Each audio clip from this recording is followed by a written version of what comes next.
Hello, I'm Brandon Martini, a commercial pilot and flight instructor. And I'm Carson Vasquez. I'm a private pilot. And you're listening to the Aviation Mentors podcast, sponsored by Stratus Financial. So buckle up, because the Aviation Mentors are taking off.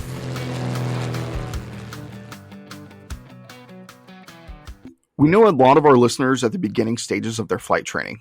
There's so many different roads that you can go down that will all take you to the same place, whether that's a CFI in their own plane, a mom and pop flight school, a collegiate program, or anything in between.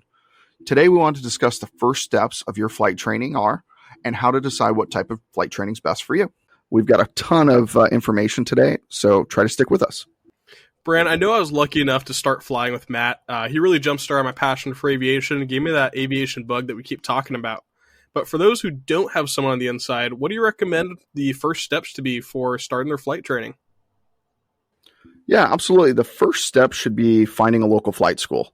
So I would look up Google Maps if you really have no idea, or just run a Google search, say flight school near me or learn to fly near me, something like that. And that'll normally pop up a flight school or two.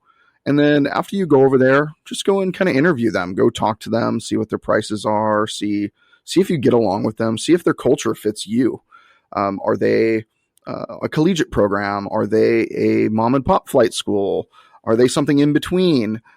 Whatever you're kind of looking for, you need to go find that flight school. So I always recommend you can either go to Google, you can reach out to Stratus Financial to see if there's a school near you that they service, and you can go to your local airport and go ask people. Just go walk around, be social. I know it's weird now. It's not 2020 anymore. Being social is still a thing. So go out there, go be social.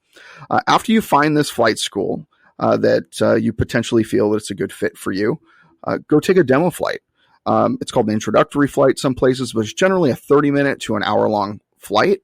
And you normally get a logbook at the end of it, and you normally learn a little bit, and you find out if flight training is right for you and if you really love it. Yeah, I agree. You definitely need to make sure that you find the right place to train, and make sure that it's something that you really want to do. It's a big time commitment, and it's a big passion for a lot of people, though. So after a student completes their demo flight and they want to fly, they have to complete a medical exam. So, Brian, can you explain what the medical exam is, what the process is for it, how to go about that? Yeah, absolutely. So the first step is you need to go to a website called MedExpress, and it's an FAA website that allows you to type in all of your pre-existing conditions or lack thereof. It allows you to put in all of your medical record information, all your personal information, etc. And then after you fill all that out, you're going to take that, I guess they give you kind of a confirmation code type of thing. You're going to take that to what's called an AME, an aviation medical examiner. And they're just a doctor that specializes in giving FAA medicals, first, second, third class, etc. So you just go there and they would issue you a medical. If you're healthy, they'll normally issue two right away. And if you're not healthy, or they find an issue, or you had an issue such as a disqualifier like diabetes, color blindness, medication, and probably the most common one is somebody having a DUI from a year ago or 10 years ago or 15 years ago. No matter what, that will hinder you because obviously we don't want people drinking and flying. So that's always an issue. But sometimes just regular medications can be disqualifying, like I was saying earlier. So if you don't get really a clear answer from your AME, which most of the time you won't, they're just doctors that say approved or not approved typically. You definitely want to call an organization called AOPA. They're the Aircraft Owners and Pilots Association, and I've been a member of theirs for probably a decade now. They're a fantastic organization, and they give student pilots a 6-month free introductory membership to their program. And one of the things they do a lot of things for a lot of people in aviation, but one of the things they do is help people with disqualifying medical conditions, and they give them guidance. It's really, really a neat program that they have set up, and they'll literally tell you step by step on what to do, on how to do it, and how to get your medical passed. I mean, they're really amazing. And everybody who I've ever said, hey, call AOPA, and they'll probably give you some good sound advice. Every single person that's done that, they've gotten their medical. And I actually read a statistic that 95% of deferred medicals, they actually get approved if the person goes through all the steps. So if you have a disqualifying problem, don't let it deter you. You have a 95% chance of making that happen. So just like the Powerball keeps going up, if I had a 95% chance of that, I would keep going, wouldn't you, Carson? Absolutely, I would. And Brandon, I know, aside from getting your whole medical and going through that process, I know a significant roadblock for students is finding the funding for what's essentially a college education for those going through the pilot career path. So what do you recommend students do prior to or even during their flight training to obtain the funding and really get around that roadblock? Yeah, so a lot of students have this issue on obtaining funding. And as we know, flight training is not the cheapest thing to do in the world. Uh, So it's a significant investment, and it's an investment in yourself and in your future. I know that some flight schools cost as little as $40,000 to go to get your commercial pilot certificate, and some cost as much as $150,000 or even more if you go to some college programs. So you need to make sure you know which program you're going to, what the type of school you're going to cost, and you want to make sure you either have a significant savings ready to go. You need to see if some of your relatives are helping you. Is this basically being paid as kind of your college savings? Or you can always ask a lending partner like Stratus Financial. So you can get potentially a student loan to fund all of your flight training with or without a co-borrow. It kind of all depends. But you need to have that funding set up, whether it's from your savings or friends and family or Stratus or wherever you may get the funding. You need to have it set up before you start flying, because otherwise it's going to turn into a major roadblock. I know a lot of people will start flying thinking they have enough money, and they'll end up having to quit midway through because something happened in their life. Somebody went to the hospital, or somebody got sick, or got in a car accident, you had to buy a new car or something like that. So try to have that funding and have it set aside and kind of earmarked just for your flight. Yeah, and I know everyone gets to their flight training a little bit different funding wise. I know Brandon, you asked for gifts with flight certificates. I was able to get half scholarship for my flight training, and I know plenty of people that are either business owners or just college students that have saved up the money and are willing to do it. And I feel like once you have all those items set, you're ready and you're ready to fly. The big question that a lot of students have asked is what type of flight training are they supposed to go with? Part 61 and Part 141, there's plenty of similarities and differences. And I did Part 141 for my private pilot training, and I did Part 61 for instrument. And I love Part 141. Had the structure, and I really knew exactly what I needed to do, what was going to be next, and what I needed to have the hang of before I moved on to the next stage. Can you give a little bit of detail on what 141 and 61 mean and the differences between the two styles of flight training?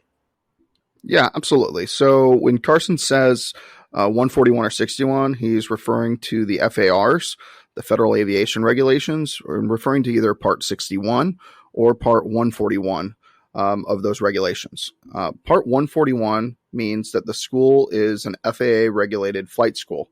They have what's called an air agency certificate, and they have specific courses that have been approved by the FAA. The FAA has also approved their building, their layout, literally how many chairs are in a room, how many whiteboards are on a wall. They verify that your airplanes are in tip-top condition. They make sure that your training is adequate based on a syllabus, things like that. It's pretty rigorous. It takes several years to go from not being a 141 school to becoming one, and it's not very easy. I've actually done it with 2 schools. I've went through the entire process, and it is daunting and exhausting, to say the least. You'll feel like you're almost done, and then something will also have to be changed. So, but once you've done it a couple times, I feel like I could do it a lot easier now. But regardless, 141 schools are great schools to go to, and most 141 schools actually have a Part 61 program and a 141 program. It kind of depends on the student itself. So, for example, Part 61 hour requirements are actually, we're just going to use private pilot for the example. Part 61 hour requirements are 40 hours minimum. Now, the national average is actually 65 hours to get your private pilot certificate. And I would say a lot of people normally get it in the low 50s. I think it's got a high average, mostly because there's a lot of schools that don't want you to get your private right away. They want you to time build before you do get your private, just so you have more experience, which makes complete sense. But that's kind of the requirement for Part 61. Now with Part 141, their requirements are actually 35 hours instead of 40.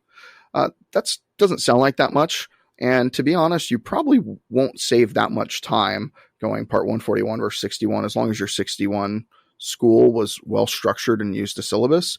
But what it does do, it cuts down on the cross-country time that you have to do and the amount of cross-countries and stuff that are required.